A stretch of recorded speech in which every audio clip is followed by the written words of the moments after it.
Sorry about that. This is probably gonna be another.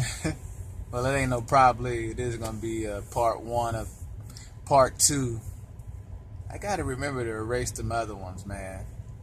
Message size limit reached and all that oh yada. But yeah, like I was saying though about the whole ELD thing, for the smaller guys, for the one or two trucker guys, they'll only have one truck, two trucks, that depend on this as the bread and butter. It basically what they were saying is it's a lose-lose. And the FMCSA is saying, hey, we put this in place for safety reasons. And everybody that's against it is like, it's not for safety reasons. Nothing is safe about it. It does nothing to slow down the accidents. If anything, it creates more. They had one example, poor fella, he was driving, and I guess he fell asleep at the wheel, truck driver. So it's unfortunate though, he fell asleep at the wheel, and he messed around and crashed into some car or some cars, and he killed some people. You know what I'm saying? So I think they said he was 9 hours over his 14-hour drive time. Like basically he was trying to get somewhere, basically in a nutshell. And unfortunately the fella killed some people, and he took a plea for 8 years in prison. So now the family members of those that were lost, it was one specific statement that sticks out in my head. It say, for the minute... Say a command. Dang. For the minute that he fell asleep behind the wheel, now we have a lifetime of pain. Sheesh. You know what I mean? That's deep, man. That's tough. That's the unfortunate truth, And so those is like some of the reasons why they say they want to put this into effect. Now, I think the last day that everybody was supposed to have these things in their trucks was December 18th of last year, 2017. And I think you have an extension of up till April of 2018. So, the thing I was watching earlier today were all these companies and small companies and whatnot that are against it, was basically asking the Trump administration to extend it for a couple of years so they can get their drivers and stuff properly trained. They can get the money to buy these things, because these things are not cheap. So you need the money to buy them. You need to get your drivers trained. It's a lot of factors that go into these ELDs that the government or whoever just said, everybody finna feel the pinch. You don't like it? Leave. Basically, that's like their attitude. So. And the truckers are like, man, you know what? This is too much. I don't even want to do this anymore. I used to enjoy this. I used to love this. I used to love the freedom of the open road, and just feeling like I'm really doing something for this nation, or whatever feeling of righteousness that they got from driving. delivering and receiving and all of that good stuff, and just the freedom of the open road, peace of mind. It's like all these regulations and different things that are coming into play is taking all that away from them. But now the killer part is you got drivers that's been driving 40, 50 plus years. So, like, what the heck are they going to do if they decide, hey, I'm sick of this, I don't want to do this no more? Who the heck is going to hire them when they're in their 70s, 60s, and 70s, you know what I'm saying? Calling themselves starting over. This basically is the only EOE type of occupation, equal opportunity employment, because they take them all, from the handicap to the different races. Man, I done seen a whole bunch of stuff. I seen a trucker with one arm. You feel me? I mean, not trying to be funny or nothing, but I mean, it's like this industry takes them all in all shapes and sizes. Felons, you got felon-friendly companies. You know what I mean? It's just but now it's because this industry needs drivers badly. Yeah.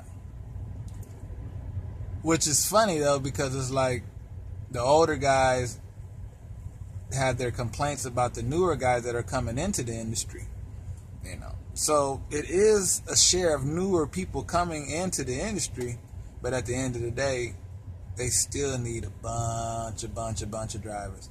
Just about every truck I see on the road or in a truck stop or just wherever, you know what I'm saying, have some kind of number either on the trailer or on the door somewhere.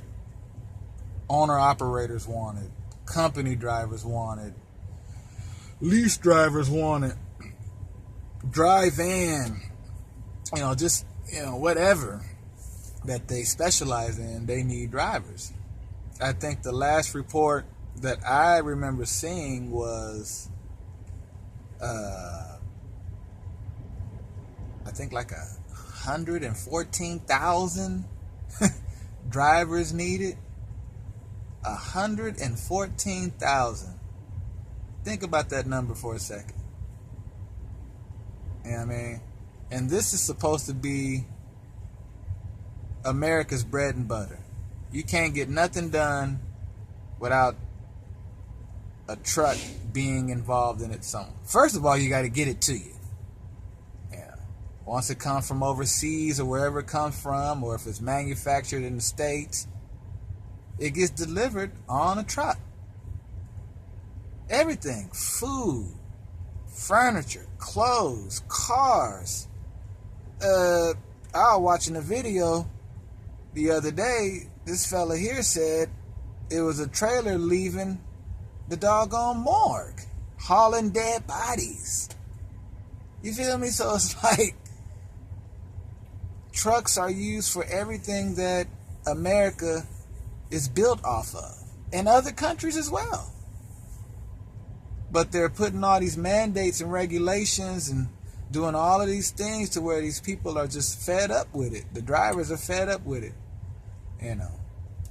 And I pray, man, I pray that I don't become that guy. I can put up with a lot. I have put up with a lot when it comes to jobs and different things. But like, really, this is like the first job that I really like enjoy. And I don't want all this nonsense, or I'm sorry, I shouldn't have said nonsense. All these rules and regulations that are being implemented into this occupation to, like, steal my joy, basically. So, I already told myself I wasn't finna do nothing else.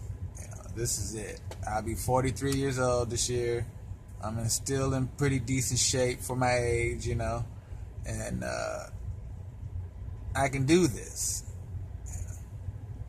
I can handle this. Yeah. So I see the potential. As the world continues to grow, it's gonna be more demand. But with more demand, it's probably gonna be more regulations and stipulations and all kinds of different things of that nature. So it's what you make it. That's my take on it, until it get to a point to where it's just like, what am I doing here? And I pray I don't ever get to that point. If I get to that point, I pray that I'm already established. I have things established. I have things working for me outside of this trucking thing. The trucking thing is the nucleus. I gotta spread out from this, and that's what I'm currently working on right now.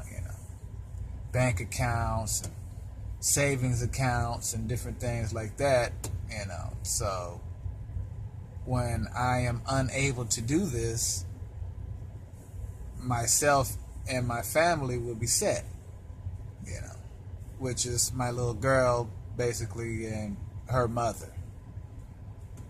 That's really the only two people that I really am focused on, and so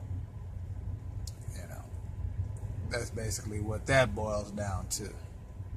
But real quick, everything that I said, if you're still thinking about getting into this industry, please don't let that deter you. Because like I said 5 minutes ago, this nation needs drivers. And it's a lot of companies to where you can set your standards, let them know what you'll accept and what you won't accept, and 8 times out of 10, they're so desperate, they'll honor your request. To a certain extent. Now, God dog, you can't just go in there fresh out the gate and be like, look, I need this, I need this, I need that. No. You gotta definitely build up a rapport. You gotta gain their trust. Now if they see that, you in it to win it, you in it for the long haul, so to speak, then yeah, that's when the benefits will start. So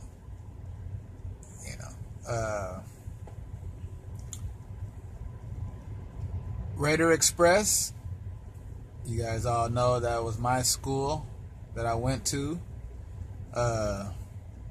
I still highly recommend it, and I'm gonna continue to recommend it as a school. Fort Worth, Texas CDL School, Raider Express.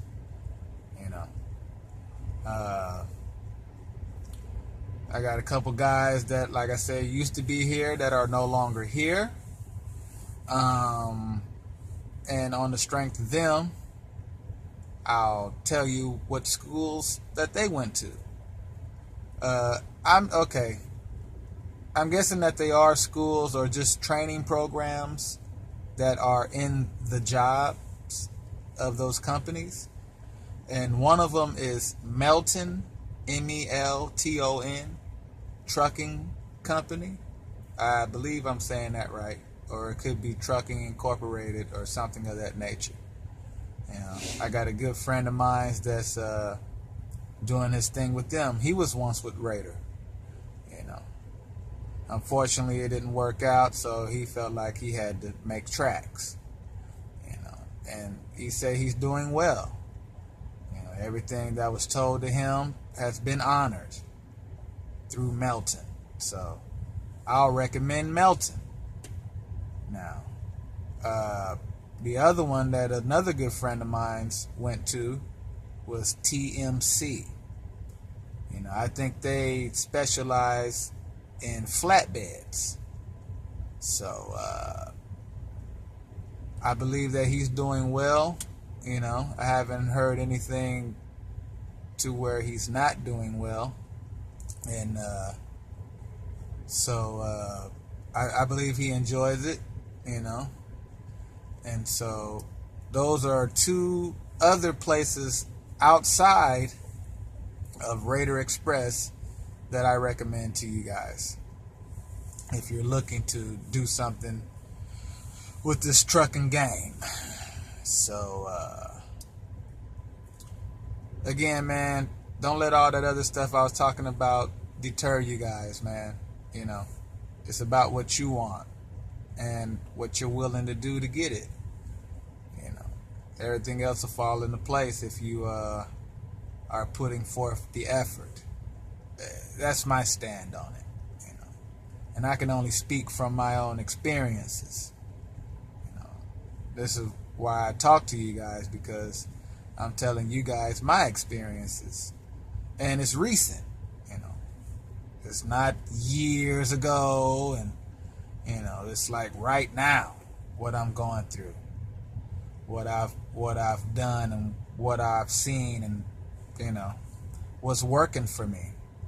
And so far, Raider Express is working for me. You know, so I get passionate about this, man. You know, I've been known to have my heart on my sleeve quite a few times. So, but you know, I really just want to be honest with you guys. You know, but now you have to do your research. You gotta do your research, because those 3 places that I mentioned, it's 300 more. You know, that I don't know about, you know, that are smaller, or you know, whatever it is, or bigger even, that might have better training programs. You know, it just all depends on what you want, where you're willing to go, and you know, all that stuff comes into play when you're making that type of decision. So with that being said, man, Raider Express, Fort Worth CDL School, I highly recommend it. Check them out. You know what I mean? I think you'll be okay. You know. But basically, they're going to give you what you give them. You know. So, Melton, you know, from what my boys say, it's a good place, so I'll throw that one at you. And TMC, you know, from what I hear, that's a good place. But again, TMC specializes in flatbeds. I'm not sure about Melton. I think they might do a little bit of everything. Raider Express is just all reefers. You know, we don't do flatbeds and stuff like that. We do the reefers. So, drop and hook, 99%. You know what I mean? All you gotta do is just get it there on time, and in the same condition that it was given to you, because it's your responsibility. You know, so once that paperwork is handed to you, then it's all yours. So if anything is to go wrong, or was to go wrong, you know who they're gonna look at off the rip. So